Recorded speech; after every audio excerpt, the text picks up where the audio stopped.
So আমাকে আমার দুই ফ্রেন্ড, এটা একটা ইম্পর্টেন্ট ফ্যাক্ট মেসেজ আপনাদের জন্য, আমাকে আমার দুই ফ্রেন্ড বলল, শুভ তোর মধ্যে না আছে, তুই যা, আমাদের কেন জানি মনে হচ্ছে তুই ঢাকায় গিয়ে তুই পারবি। Let me tell you something, ওই দুইজনের একজনও কোনোদিন ঢাকায় আসে নাই, দে হ্যাভ নো আইডিয়া ঢাকার লাইফ কি, কিন্তু দুইজন আমাকে এমন ভাবে বললো, আমি না বিশ্বাস করে ফেললাম যে না ওরা যেহেতু বলছে নিশ্চয়ই কোনো বিষয় আছে। তা আমি বললাম আমি যে যাবো, আমার কাছে তো টাকা নাই। তো ওরা দুইজন মিলে আমাকে 257 টাকা দিল, $257। তো 257 টাকা নিয়ে আমি বাস স্ট্যান্ডে এসে দেখি বাসেরও সিট নাই, ওই বনেট আছে না বাসের, ওই বনেটের বসার আছে, 50 টাকা দিবে। That's how I came. Now coming back to কেমন আছিস বললে বলি আছি। আই গেস আমার কাছে সাকসেস ইজ দিস, দ্যাট একটা সময় I literally didn't have any place to sleep, I didn't have any money to buy my food. আমি এভাবে ফ্রেন্ডের বাড়িতে যেতাম, এই শোন না তুই কই, বললো আমি হয়তো চারুকলার ওখানে, আচ্ছা আমি আসতেছি।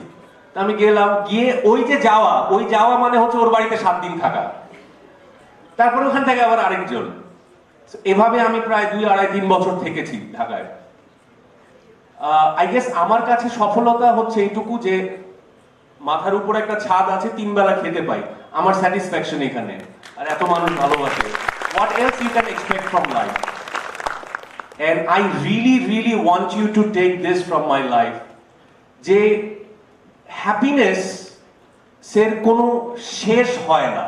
ইউ নো, আজকে যার কিছুই নাই সে চাইবে একটা সাইকেল হতো, যার সাইকেল হবে সে মোটরসাইকেল চাবে, মোটরসাইকেল যে এই পর্যন্ত রকেট চাবে, রকেটের পরে যদি কিছু থাকে সেটাও চাবে সে, যে সেটা পেলে হয়তো বা হ্যাপি হবে। হ্যাপিনেস বাইরে নাই, হ্যাপিনেস ইজ অ্যাকচুয়ালি উইদিন। এটা শুনতে ফিলোসফিক্যাল মনে হবে, বাট ইটস আ ফ্যাক্ট। আমি অনেক সময় আমার আশেপাশের মানুষদেরকে বলি আই গেস এভাবে, যে আমাদের অনেক কমপ্লেইন না, হ্যাঁ এটা নাই ওইটা নাই, আব্বা এটা করে আম্মা এটা করে, বয়ফ্রেন্ড এরকম ঝাড়ি দেয়, গার্লফ্রেন্ড এটা করে ওইটা করে, ব্রেকআপ হয়ে গেল। But just imagine, I'll tell you a story, I guess this is my last story. আমরা একটা হাসপাতালে গেছি, ক্যান্সার হাসপাতাল এনিওয়ে। তো উই হ্যাভ আ গ্রুপ, তো লাস্ট স্টেজ যেখানে থাকে, যেগুলা যাদের থাকে একটা ইউনিট, তাদেরকে ইটস লাইক আ, কি বলবো, একটা চেষ্টা যে তাদের কে একটু হাসানো বা একটু তাদের মুখটাকে একটু নরমাল বানানো, because they look so depressed.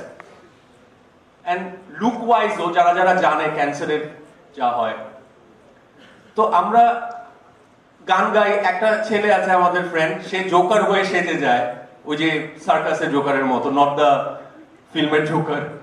So তা আমরা একটা বেডের সামনে, তো পাশের ওইখানে গান হচ্ছে, তো পাশের বেডে আমি গেছি আগে, একটা মহিলা শোয়া। This is my last story. And আমি বললাম, বলেন আপনার জন্য কি করব? তো শি ক্যান স্পিক লাউড, ডাকছে এভাবে। তো আমি গেলাম কাছে, তা আমাকে বলছে যে যে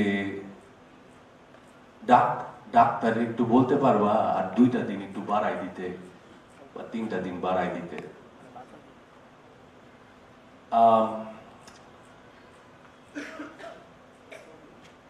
Obviously she's not, she's gone long back, but think about it.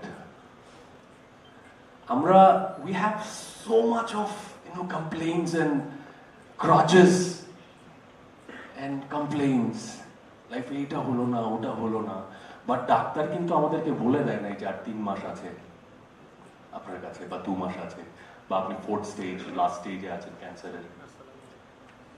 And yet আমরা কত আনহ্যাপি। যেই মানুষটার হাত নেই, যেই মানুষটার পা নেই, যে মানুষটার চোখে দেখতে পায় না, can you imagine? And yet ওই লোকটা আমার হাসে, বেঁচে আছে এই অডিটোরিয়ামের ভেতরে। এখন আমরা কোল্যাপস হয়ে যাব এবং এটা ভেঙে পড়বে। This is the last moment. Think every moment like this. লাইফে কখনো আনহ্যাপি হবেন না, লাইফে কখনো মনে হবে না ফেল করছেন, nothing will bother you. Thank you very much.